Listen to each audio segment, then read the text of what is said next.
Thank you, Natasha. I just want to make sure you can hear me. Can you hear me? Good, good. Can hear the echo now. Thanks very much for your introduction, and good afternoon, everyone. Super happy to be here.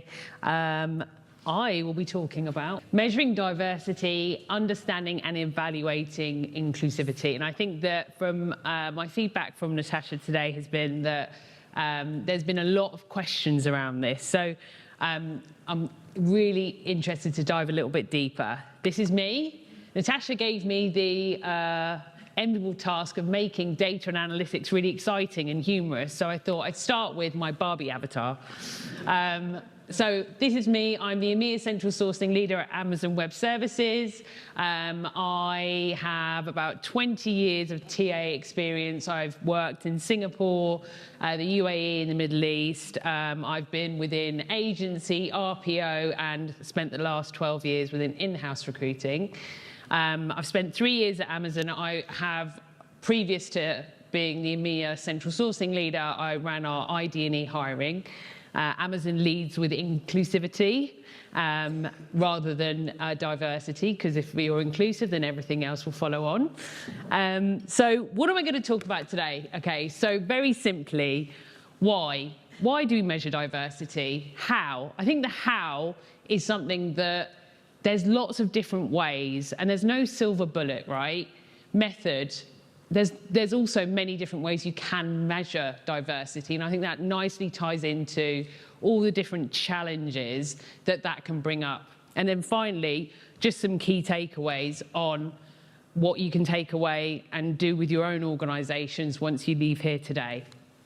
So we're going to start off with a little survey just to find out where you're all at within your diversity journey and how you're measuring diversity, or if you're not measuring diversity and inclusivity at all. So if you can click onto the Slido and then answer, how do you currently measure diversity and inclusion? And I'll talk through the results. I'll give you 30 seconds? Minute? Yes. We'll have a look at the counter and see how. Okay. Brilliant. That felt like a very long time. Okay, so a mix, which is what I was expecting, right? So a lot demographic data analysis, of course, that's a top one. Employee engagement through regular surveys. We'll talk about that later on in this presentation. You don't measure yet, and I think that is a lot of organisations are just starting their diversity journey. Self-ID, employee representation. I was expecting self-ID to be a little bit further up. However, I think we'll talk about that in a little bit more detail along the presentation too. Okay, so I think first it's important to start with why. So why do we measure? Why do we start this journey on measuring? Because it is a difficult journey, and I think that, and I'm sure that this has been reiterated across the day, right? But the most important thing around measuring, and why do we care about diversity and inclusion, is that you create that increased sense of belonging, that inclusivity sentiment, and that in turn leads to a happier workplace, people who feel like they can bring their authentic self to work every day, higher employee engagement, and then you retain your people. Those people will stay in that organisation much longer. The second one, access to wider talent pool. This is really important for TA professionals, right? And I think that if you look at where we are with digital technology and the skills base that we need to meet our goals in the next 10 years, there's a huge gap, right? There's a huge gap, especially within technical talent, of and you know, the best way for us to address that gap is to look at diversity, look at bigger, diverser talent pools, look at the skills gap, educate and give diverse populations the skills to move forward with that. Number four, and I think there's been hundreds of studies around, there's been white papers written around, you know, how does diversity increases productivity, it increases creativity. If you have a diverse group of people building a service or a product, that service and product is going to, you know, you're going to be more innovative, it's going to be more productive. And then the bottom line, and all of these three really, you know, buy into this, is that increase, you know, the bottom line the increased profitability. And I think, if you look at a study that Forbes did, that organizations who measure inclusivity and diversity are 20% more profitable. So that's not a small number. That's a big impact that we see when we look at the importance of diversity and inclusion. So where do we start? Why do we measure and where do we start? I think the most important thing for organizations who are just starting out, it's a starting point, right? It's a starting point on providing those insights, understanding where your organization is at the moment, and then being able to look at that data and then look at how you can make an impact on the data that you have. And then moving on to understanding where your current state is and understanding where your employee population are right now. What is their inclusivity sentiment? Do they feel like they belong? Do they feel like there's a trust within the organization that they can share some of those protective characteristics? And then thirdly, tracking progress, right? So I think that, and we talked about this in the panel, there's, we have a lot of diversity initiatives, right, that will be happening within the organization that are trying to create an impact. And if you don't have that sort of starting line, you won't be able to then communicate back to your employees on, okay, this is the impact that this has made. This is what we're trying to do. And I think being really transparent in tracking progress is really important. And then that builds into communicating widely, which I've already mentioned, being transparent, bringing those employee populations along on that journey by creating regular cadences, updates, building all that trust into the journey. And then being very vocal about where your areas of improvement are. And I think that there was a theme of this running through the previous panel, right, is highlighting gaps, being transparent in where you need to improve, and then also being very transparent in how you're communicating that to your entire employee population. So how? And I think, you can talk about the how for, I could talk about just this slide for maybe half an hour, right? Going into all of the different ways of how you can measure diversity. And there is no silver bullet, right? I think there's lots of different ways that you can measure. Is there one way that you should all focus on? No, I think it's all about looking at where your organization is at, and then creating a solution that is going to show impact, right? So let me talk you through, there's the different ways that you can measure in the diversity journey of where your organization is at. One, very simple one, right? The diversity of your employees. And that's a lot, there's complexity to that, right? It's all around how much data your employees are willing to give you. Diversity across organizational levels. I think Dan mentioned around how he measures was all around promotions, and I mentioned that down there, and I think that's a great way of showing we've been able to retain talent, we've been able to promote talent. Job satisfaction. This one's a difficult one. I think it's one that you can measure over time, but you also have to really be very specific around the questions and ask them regularly, right?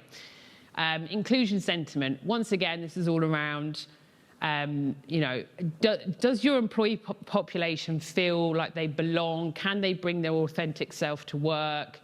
Those affinity groups, right? The affinity groups are really important to making sure that your populations feel like that they belong and they can be who they are. Employee retention, I think it can be difficult as TA professionals sometimes when you bring all this great talent and you get them over the line and they're in the organisation and then they leave within 6 months, right? So I think the employee retention is as important, right, as hiring and recruiting. You don't want there to be a leaky bucket when it comes to diversity. You want to make sure that there are strategies that when you're able to get that diverse talent into the organisation, that they stay. So hiring and recruiting, absolutely. You can measure every step of that journey, but it really has to play back to retention and then equality, right? Making sure that everyone feels like they're being paid equally for the role that they're doing within that organisation. Employee representation, Amazon is very focused on employee representation, so we really look at, percentage-wise, where are we tracking when it comes to our representation of ethnicity and also gender, and that is very different across the globe. Promotions, and then also, and this one is pretty overlooked, right, but accommodations and accessibility, right? When you're bringing diverse candidates into your organisation, are you thinking about the accommodations within their interview process, right? The accessibility within their interview process, or when they then come on board and are an employee within that company?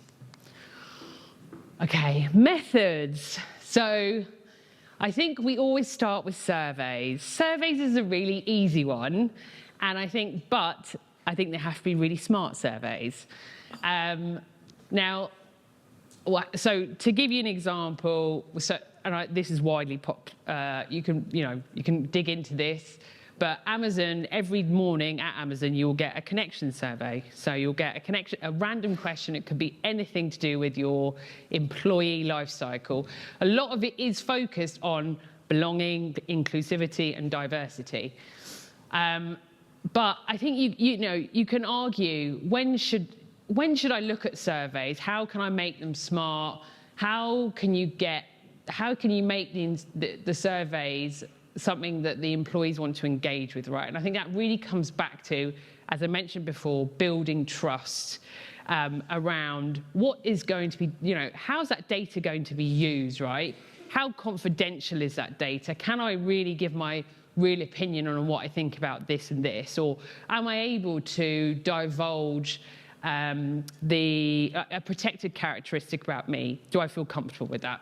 Self-ID. Self-ID is something that, once again, it's not foolproof, right? Self-ID is voluntary. It's a voluntary, it will be either a survey that you'll do within your recruiting process, a survey that you'll do either as a new hire or within your employee journey, right? And some people will do it, some people will not do it. I think it's very down to where you're based, also the different protected characteristics that you have. Demographic data, going back to my original survey, a lot of different organisations lead with demographic data. It's an easy one, or it's data that you have to hand, but I think that you have to also be very mindful that some of that data isn't going to give you the full picture, right? And being really transparent about that too. Employee representation. I think this is a really great way of measuring the journey, right?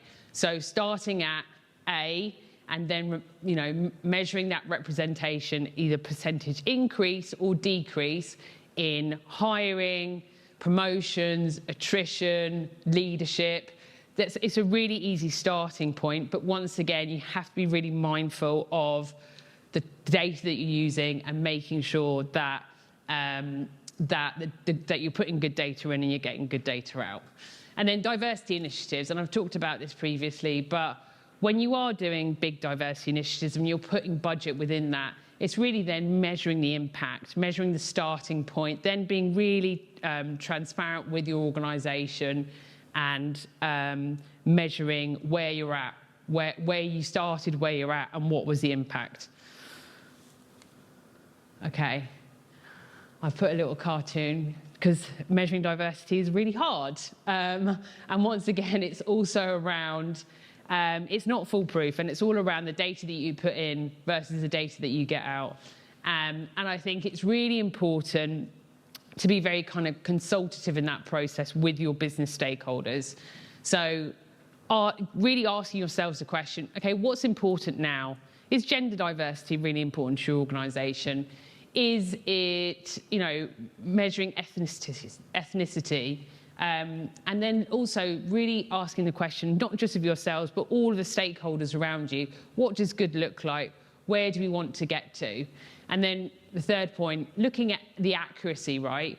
Ensuring that there's data integrity, and then also making sure that you're mindful about people's confidentiality. And I think that you always have to be really honest with your stakeholders that if there is a gap in the data or you don't have 100% of the data, then, communicate that outright. Communicate where there might be a gap in the data.